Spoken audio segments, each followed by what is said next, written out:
कन्हैये लाल की जय। श्री गणेशाय नमः। आस्कंद बियो पहिरियों। वेद व्यास जी श्री सूत जी उन वक़्तु श्रीमद भागवत ॿुधो हो, जंहिं वक़्तु वेद व्यास जी पंहिंजे पुटु सुखदेव जीअ खे पढ़ायो थे। सुखदेव जी राजा परीक्षित खे कथा ॿुधाई थे। उन खां के ॾींहं पोइ सूत पुराण नियमशारन नाले तीर्थ में, जिते सौनकादिक 88,000 ऋखेश्वर अची गॾु थिया हुआ, उन्हनि ऋखेश्वरनि जे गॾु थियण जो सबबु ही आहे त उते श्री कृष्ण भगवान जो दर्शन चक्र कयो आहे। इन करे इहा स्थान तमामु पवित्र आहे। सुदर्शन चक्र किरियो आहे, इन करे उहो स्थान तमामु पवित्र आहे जो उते कलयुग पंहिंजो दख़ल करे नथो सघे। उन्हनि ऋखेश्वर नियमशारन तीर्थ ते सूत ऐं पुराणिक खे चयो त तव्हां वेद व्यास जीअ वटि रही सभई पुराण पढ़िया ऐं ॿुधा आहिनि। कृपा करे असांखे बि ॿुधायो जंहिंमें पुण्य थिए। तॾहिं सूत जी उन्हनि ऋखेश्वरनि खे चयो त श्रीमद भागवत सभिनी वेदनि जो तत्व ऐं कल्प वण वांगुरु आहे।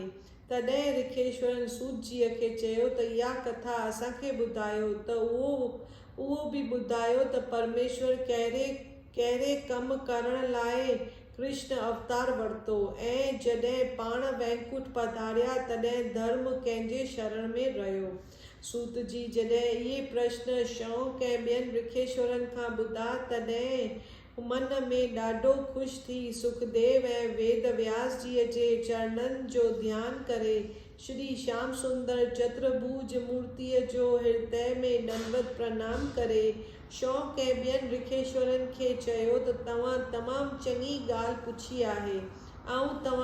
तव्हांखे श्रीमद भागवत कथा, जंहिंमें सभु लीलाऊं नारायण जीअ जूं लिखियल आहिनि, सा ॿुधायां थो, जा अव्हांखे चित लॻाए ॿुधो। जंहिं वक़्तु सुखदेव जी माउ जे पेट मां जनम वरितो, उन वक़्तु मुरली मनोहर जे तप करण वास्ते नारायण समेत नारयुनी समेत घर खां निकिरी वन जो रस्तो वरिताईं।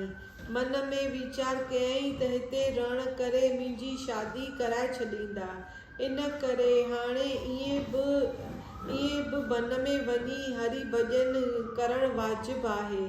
व्यास जे प्रेम में भरिजी उन जे मोटण वास्ते पुठियां डोरी पकड़ण लॻुसि, मगर सुखदेव जी महाराज संसार खां अहिड़ो खटो थियल हो, हरि चरणनि में अहिड़ी प्रीत हुअसि जो व्यास जीअ खे जवाबु ॾियणु वाजिबु न सम्झी हू वन में वणनि में घिरी वियो। चयईं त न कोई कंहिंजो पुटु आहे, न कोई कंहिंजो पीउ आहे। संसार जी रीत सदाईं ईअं हलंदी थी अचे। ही शरीर बार बार आवागमन में अचे ऐं वञण में फाथल रहे थो। जीव आत्मा कॾहिं बि नथो मरे। इन ॻाल्हि ॿुधण ते व्यास जी संतोष कयो। जंहिं वक़्तु सुखदेव जीअ जे वन ॾांहुं वियो थे, तंहिं वक़्तु रस्ते में हिकिड़े तलाव ते किन देवताउनि जे स्त्रियूं नंगिन स्नान थे कयो। तिन सुखदेव जीअ खे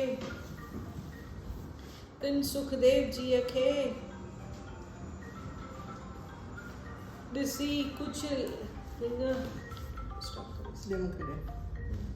लास्ट ज़िप में स्टॉप करी सर वही थी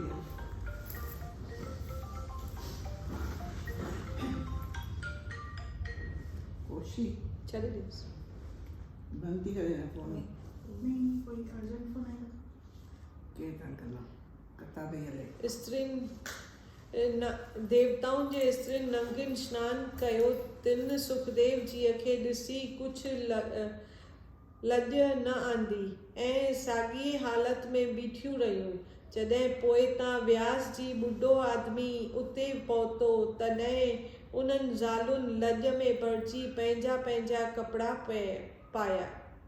इहो हाल ॾिसी व्यास जी मन में वीचार कयो त सुखदेव जीअ खां हिननि ज़ालुनि खे को बि लॼ न आई ऐं मूं ॿुढे आदमीअ खे ॾिसी कपिड़ा पहिरिया अथनि, तंहिंजो कहिड़ो सबबु?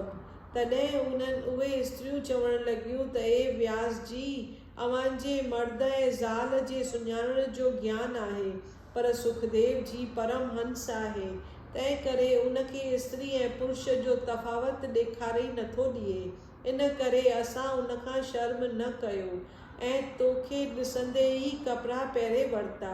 पोइ सूत जी ऋखेश्वरनि खे चयो त हिन ॻाल्हि जो संसो थींदो या त सुखदेव जी जनम वठण शर्त परमेश्वर जे तप करण वास्ते वन में हलियो वियो। तॾहिं उन भागवत पुराण व्यास जीअ खां कीअं पढ़ियो त उन जो जवाबु ही आहे त सुखदेव जी जॾहिं ऋखेश्वर ऐं मुनीश्वर सां संगत कंदो नारद मुनीअ मां मालूम थियो त श्रीमद भागवत कथा ॿुधण खां सवाइ हरि चरणनि में प्रीत लॻाइण मुश्किल आहे, जंहिं करे पंहिंजे पिता वेद व्यास जीअ वटि अची भागवत पुराण जी कथा ॿुधाई। मां बि उन वक़्तु उहो प्रेम रूपी कथा ॿुधी आहे।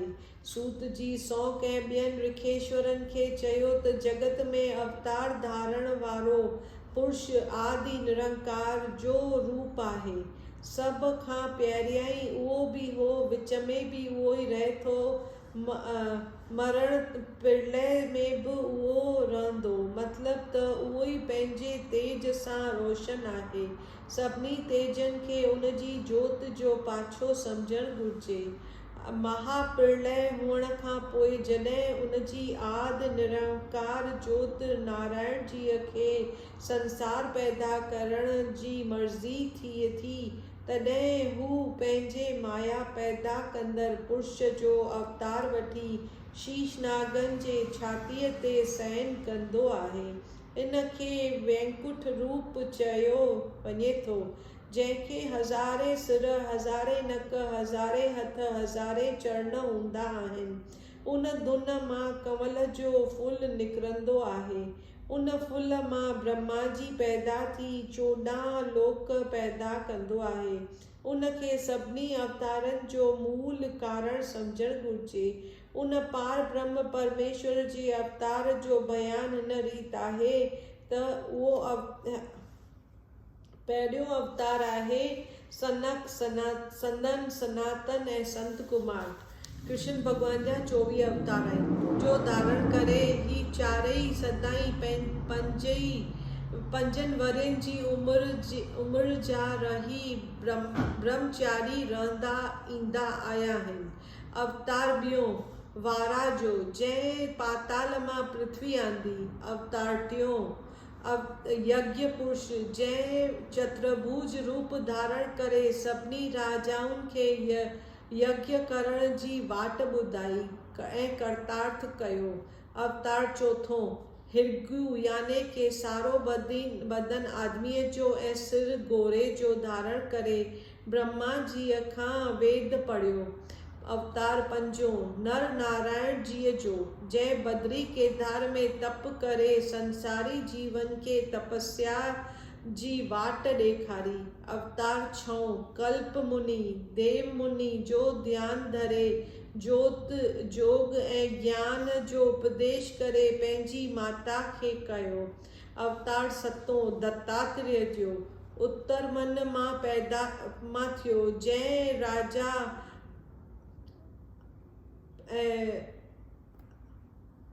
अलारका ऐं प्रहलाद भगत खे वेदांत पढ़ायो।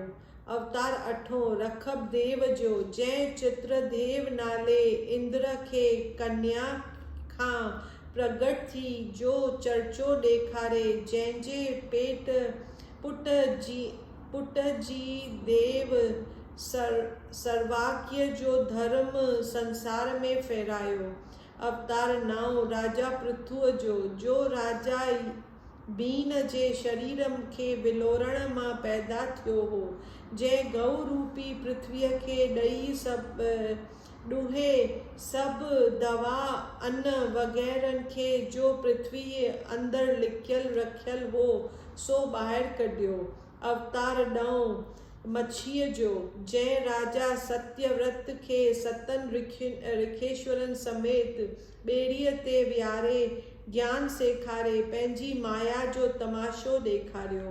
अवतार 11 कछुए जो, जंहिं समुंड जे विलोरण वक़्तु मंदराचल पर्वत खे पंहिंजे पेट ते खंयो हो। अवतार 12 धनवंतरीअ जो, जंहिं लोटो हथ में खणी समुंड खां ॿाहिरि निकितो। अवतार मोहिनी मूरत जो, जंहिं दैतनि खे पंहिंजे ख़ूबसूरतीअ ते मोहित करे अमृत जो लोटो उन्हनि खां वठी सभु अमृत देवताउनि खे पियारियो।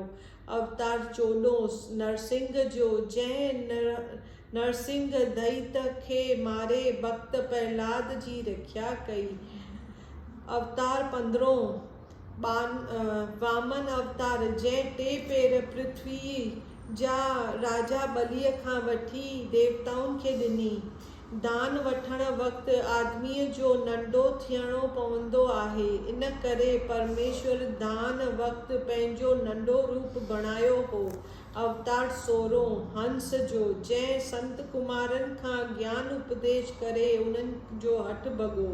अवतार 17 नारद जीअ जो, जंहिं 5 रात्रनि वेद ठाहे जंहिंमें वैष्णव धर्म जो बयान लिखियल आहे।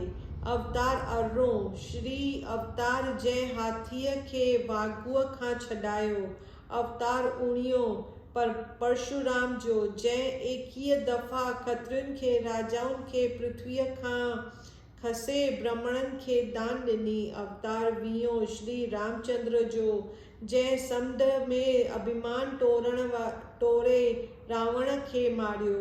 अवतार 21 वेद व्यास जीअ जो अवतार, जंहिं सभिनी वेदनि जो तत्व कढी 18 पुराण महाभारत ठाही। अवतार 22 श्री कृष्ण अवतार, जंहिं कंस, काली, जमन, जरासंध ऐं ॿियनि अधर्मियुनि राजाउनि खे मारे पृथ्वीअ तां बोझ लाहे कलयुगी आदमियुनि जे पार उतारण वास्ते जगत में लीला कई। अवतार 23 जंहिं अवतार धारण सबबु ही त हिकु दफ़ो दैत शंकर पंहिंजे गुरुअ खां पुछियो त देवताऊं सदाईं इंद्र आसन जो राज कनि था, का अहिड़ी तजवीज़ आहे जंहिं करे असां राज कयूं? शंकर जी चयो त यज्ञ करण सां देवताउनि जो राज बणियो रहंदो आहे, सो तव्हां बि यज्ञ कयो। जॾहिं दैतनि यज्ञ शुरू कयो तॾहिं देवताउनि ॾिजी नारायण जी वटि वञी स्तुति करे हथ जोड़े चयो त हे वैकुंठनाथ, दैत अॻई असां खां बलवान आहिनि, बाक़ी बि यज्ञ करण सां उन्हनि जो वैदिक बल थींदो, तॾहिं असां उन्हनि खे कहिड़ीअ तरह जीते न सघंदासूं, तंहिं करे को उपाउ कयो। इहा ॻाल्हि ॿुधंदे ई आदि पुरुष भॻवान ॿोॾ अवतार रखी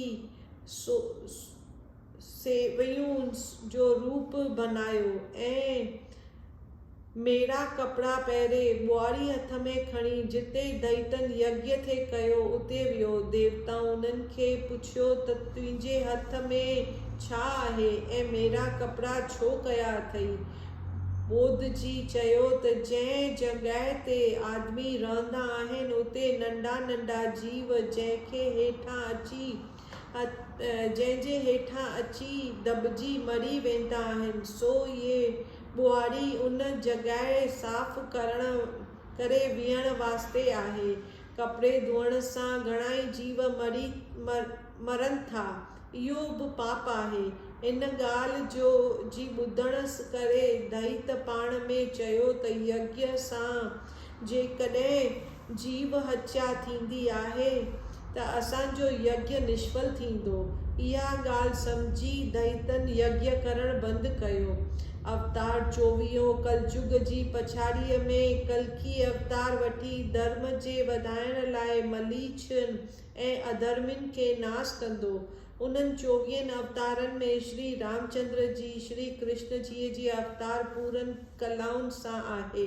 सनक ऐं ॿियनि ऋखेश्वरनि सूतजीअ खे चयो त असांखे ॿुधायो त कहिड़े वक़्त में कहिड़ी जॻह ते सुखदेव जी भागवत कथा राजा परीक्षित खे ॿुधाई हुई। छाकाणि त राजा परीक्षित खे नांगनि जे ॾंगण जो डपु थियो हो। इहा ॻाल्हि ॿुधी सूत जी चयो त द्वापर युग जी पछाड़ीअ में व्यास जी मुंहिंजे गुरु नारायण रूप इहो वीचार कयो त परशुराम ऐं सत्यामयी जे घर में जनमु वरितो ऐं सतयुग में उमिरि आदमीअ जी 1,00,000 वरीय ऐं त्रेता में 10,000 वरीय, द्वापर में 1000 वरीय, कलयुग में उमिरि आदमीअ जी फ़क़ति 100 वरीय जी ठहियल आहे। पर आदमी पाप करण सबबि उन उमिरि जे भोगण खां अॻु ई मरी वेंदा। इएं जुगनि में माण्हू पंहिंजी उमिरि वेद पढ़ण, यज्ञ करण, तप करण में गुज़ारींदा हुआ। पर कलयुग जा माण्हू थोड़ी उमिरि हुअण सबबि तप करे ऐं वेद पढ़ी न सघंदा। एतिरो धन बि वटि न थींदो जो यज्ञ ऐं दान ऐं ॿियनि चङनि कर्मनि करे भवसागर पार लंघे वञनि। फ़क़ति हरि भॼन करण उन्हनि जो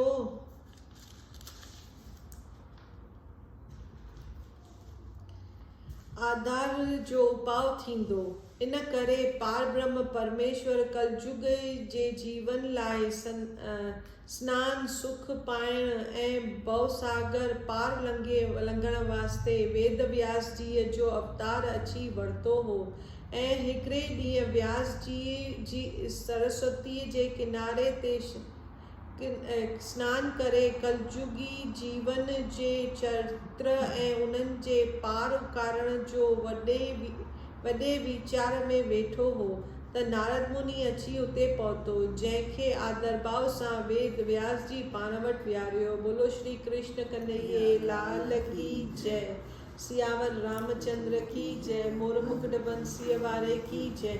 शिव बोलेंगा न्यारोएंगा बोल सदाई शिव लाल जाति चौ झूलेलाल बेराई पार सदाई सुखी सदाई शौकार। जय बांके बिहारी कृष्ण मुरारी बंसी बजैया रास रचैया गोवर्धन गिरिधारी बलिहारी। तो पे जाऊं मैं वारी तोई मुंहिंजी नैया तारी तोई मुंहिंजी नैया सवारी।